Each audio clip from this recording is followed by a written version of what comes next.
ये मंच समर्पित है उन वीरांगनाओं के प्रति जिन्होंने हमारी मातृभूमि के लिए अपना सर्वस्व न्योछावर कर दिया। आज उनकी अनसुनी गाथा में कुछ रचनात्मक स्वतंत्रताएं लेते हुए हम उन्हें आपके सामने। मैं साक्षी हूँ बनते बदलते इतिहास का। मैं साक्षी हूँ समर्पण और विश्वास का। मुझ पर न जाने कितने ही आक्रमण हुए,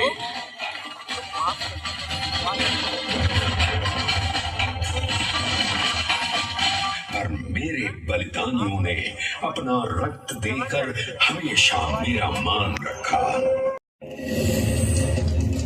हिंद महासागर में व्यापार करने के लिए उन्होंने कार्ताज नाम का परमिट लगाया, जिसके बिना वो किसी को भी व्यापार करने की अनुमति नहीं देते थे। साल था 1525। पश्चिमी घाट के बीचों बीच बसा था एक प्रांत उल्लाल। इसी राज्य के चौथा राजघराने में मेरी शक्ति स्वरूपा रानी अबक्का ने जन्म लिया।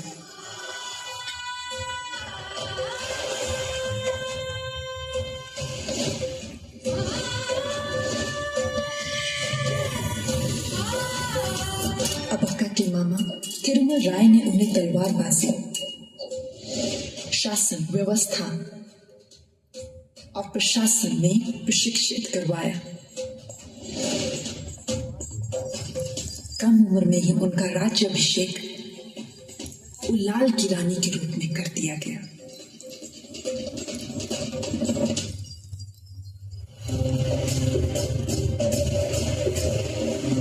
उल्लाल के करीबी बंदरगाह मैंगलोर और अरब के देशों में व्यापार कई सालों से फल फूल रहा था।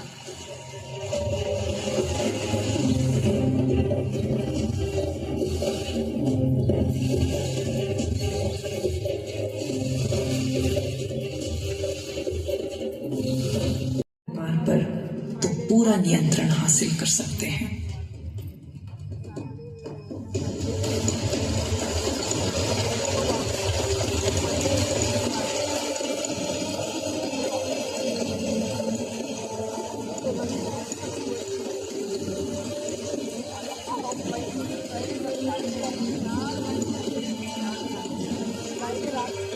मगर उल्लाल में उम्मीद की किरण एक बार फिर जागी।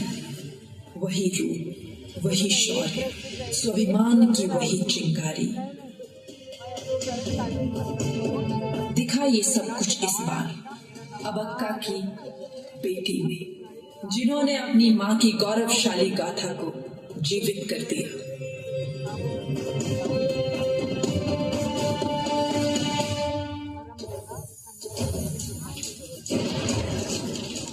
1618 में ऐसा युद्ध हुआ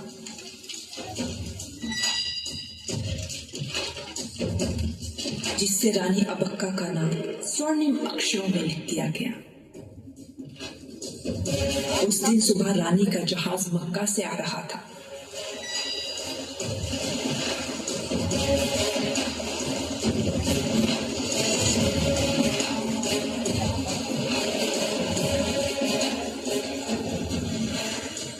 पुर्तगालियों ने कायरों की तरह उस पर घात किया और कब्जा कर लिया।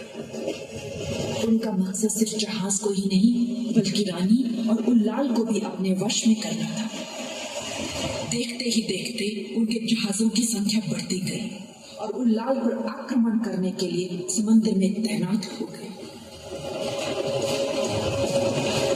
वे अपनी जीत के प्रति इतने आश्वस्त थे कि लड़ाई से पहले ही जीत के जश्न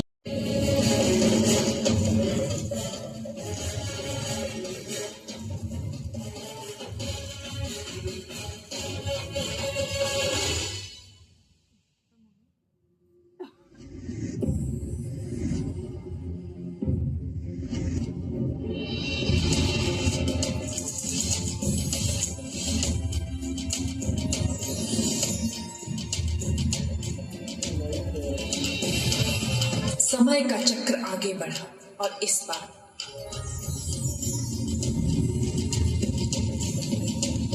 मेरी स्वरूपा को पुर्तगालियों का नहीं, अंग्रेजों का सामना करना पड़ा।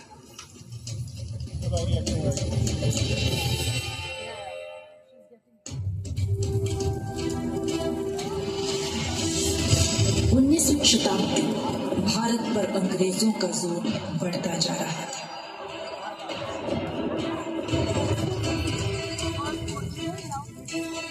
तब वह अपना सर्वस्व न्यौछावर कर अंग्रेजों को अपनी मातृभूमि पर कब्जा करने से रोकती रही। इस बहादुर रानी का नाम था बेगम हजरत महल।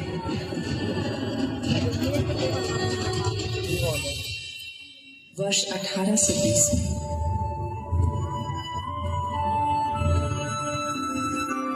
एक साधारण से परिवार में जन्मी हजरत महल। नाम था उमराव।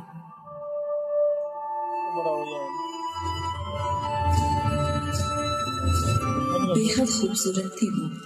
अपनी बेगम बनाने का फैसला किया और उन्हें बेगम हजरत महल का खिताब दिया।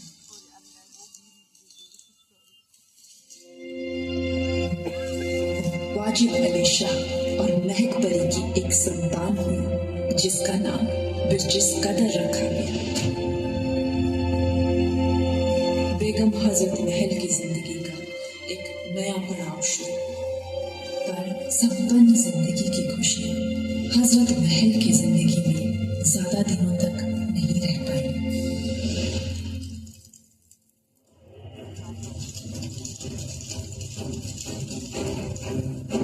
अवध पर कब्जा करने के लिए अंग्रेजों ने वाजिद अली शाह को हर तरह से गैर जिम्मेदार और अयोग्य शासक घोषित कर दिया। Let it be proclaimed that Nawab Wajid Ali Shah is ruling Awadh in an incompetent manner, and he has no right to the throne. Drive him out of Awadh so that our path is clear. 1856 में उन्हें बंदी बनाकर कलकत्ता भेज दिया गया।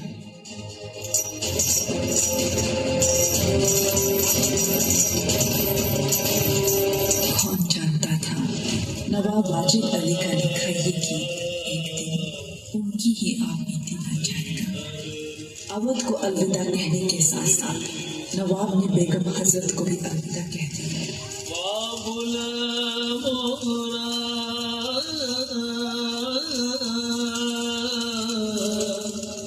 और अवध में ही अकेला छोड़ दिया। बेगम एक बार फिर अकेली हो गई। वाजिद अली के जाने का दुख पूरे शहर को था, मगर इस बात की कोई परवाह नहीं कर रहा था कि हजरत महल के सपनों का महल भी टूट रहा था। शोक ने एक चिंगारी जगा दी बेगम में। बेगम ने अपने आंसू पोंछे, तलवार हाथ में थामी, सर पर कफन बांधा और निकल पड़ी इतिहास का एक अविस्मरणीय पृष्ठ लिखने। वो बखूबी जानती थी कि अंग्रेजों के बढ़ते अत्याचार से न केवल अवध बल्कि देश का जन जन परेशान था। बेगम ने अंग्रेजों के प्रति जनता के गुस्से को एक मकसद दिया। झुकना तो दूर, बेगम हजरत महल एक दीवार बनकर खड़ी हो गई अंग्रेजों के सामने।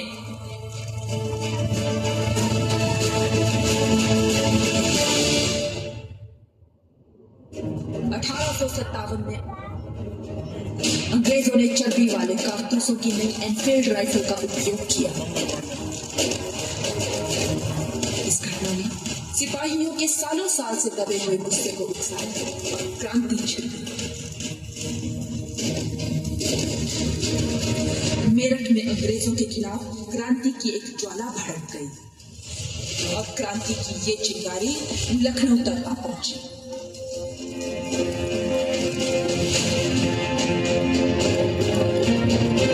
अंग्रेजों ने लखनऊ रेजिडेंसी में शरण ली। ब्रिटिश सरकार के हुक्मरान इसी इमारत में रहा करते थे। इस क्रोध की चिंगारी से बेगम ने क्रांति की मशाल जलाई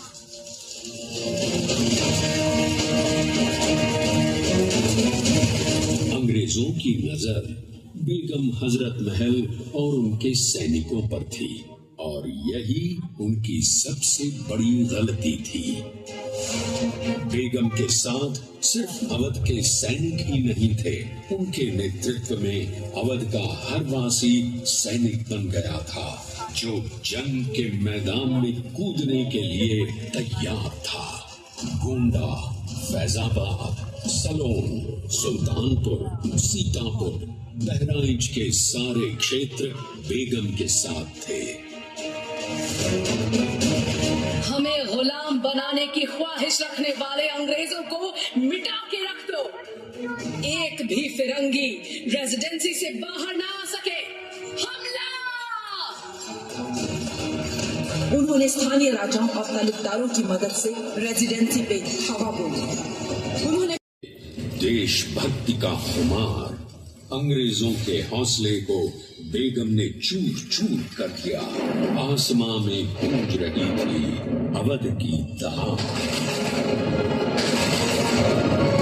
इसी दौरान उन्होंने अपने 14 साल के बेटे बिरजिस को अवध का नवाब बनाकर लखनऊ को अपने अधीन कर लिया और खुद राजकाज संभाला। मैं शुक्रगुजार हूँ कि आप सबने मेरे बेटे को नए नवाब के रूप में स्वीकार किया। अब इसी तरह हम मिलकर एक ऐसी सेना बनाएंगे जो अंग्रेजों को मुंह तोड़ जवाब दे सके।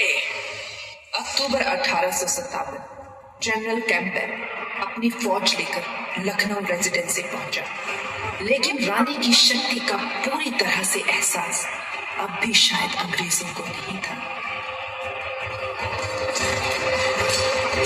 चाहे रेजिडेंसी में अंग्रेजों को बंद दरवाजों के पीछे रोकना हो या फिर सिकंदराबाद में अंग्रेजों के हर वार का जबरदस्त पलटवार करना, बेगम और उसकी फौज की ताकत और हौसलों को देखकर अंग्रेज तिलमिला उठे।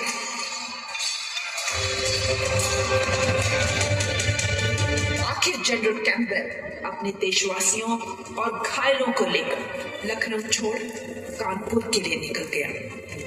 अवध के लोगों की खुशियों का ठिकाना नहीं रहा, लेकिन कैंपबेल ने हार नहीं मानी और फिर से तैयारी की और 40,000 सैनिकों के साथ बेगम और उसकी सेना पर हमला कर दिया। बेगम हजरत ने अपनी फौज को जंग के लिए फिर प्रेरित किया। ये जंग सिर्फ अवध की जमीन के लिए नहीं, बल्कि हमारे आने वाले कल के लिए है। ये हमारा देश है और इस पर हमारा ही हक है। जो हमसे ये हक छीनेगा, हम उससे उसकी जिंदगी छीन लेंगे। हमला! मूसाबाद में फिर मसाल टक्कर हुई और यही हुई अवध में अंग्रेजों के साथ आखिरी जंग। बेगम जीत जाती सकती। रिवाजों के हर नियम को लांघ कर ये वो महक परी थी जिसने चेहरे से पर्दा उठाया और मैदान में उतर खड़ी। पर अंग्रेजों ने लखनऊ पर कब्जा कर लिया और बेगम और उसकी सेना को शहर से बाहर कर दिया। अंग्रेजों ने उन्हें कुछ भत्ता देने की भी कोशिश की, जिसे स्वाभिमानी हजरत ने ठुकरा दिया।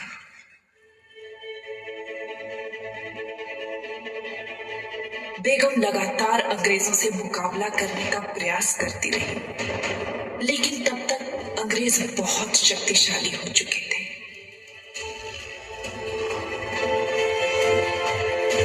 बेगम का खजाना खाली हो चुका था, हालात काफी बिगड़ चुके थे, लेकिन इसके बाद भी हजरत एक झंकार हूं। मातृभूमि पर गौरव है, अभिमान है, जो कभी झुके नहीं, ऐसी एक ललकार हुई।